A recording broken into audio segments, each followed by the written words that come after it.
இன்று தேவன் இந்த குடும்பத்துக்கு தரக்கூடிய வார்த்தை, பாதாளத்தின் வாசல்கள் இந்த குடும்பத்தை மேற்கொள்ளாது. இதை நீங்க எப்படி புரிஞ்சுக்கணும் நான் உங்களுக்கு சொல்றேன். நீ பேதுருவா இருக்கிறாய்னா என்ன அர்த்தம்?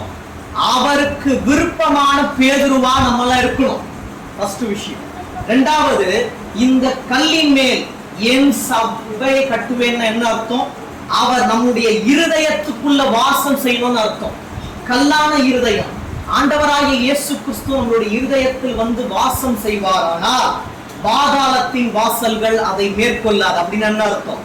சாத்தானோட காரியங்கள் ஒன்றுமே செயல்படாது, அழிந்து போயிடும் அர்த்தம். இப்ப வாசிங்க, உங்களுக்கு வந்து புரியும். மேலும் நான் உனக்கு சொல்லுகிறேன், நீ பேதுருவாய் இருக்கிறாய், இந்த கல்லின் மேல் என் சபையை கட்டுவேன், பாதாளத்தின் வாசல்கள் அதை மேற்கொள்வதில்லை. இப்போ இந்த மெசேஜ் முடிக்கும் போது உங்களுக்கு ஒரு நம்பிக்கை வரணும். தேவன் மட்டும்தான் இந்த வீட்டுல ஆளுகை செய்யணும். பாதாளத்தின் வாசல்கள் ஒன்றுமே ஆளுகை செய்யக்கூடாதுன்ற நம்பிக்கை உங்களுக்கு இருக்கணும்.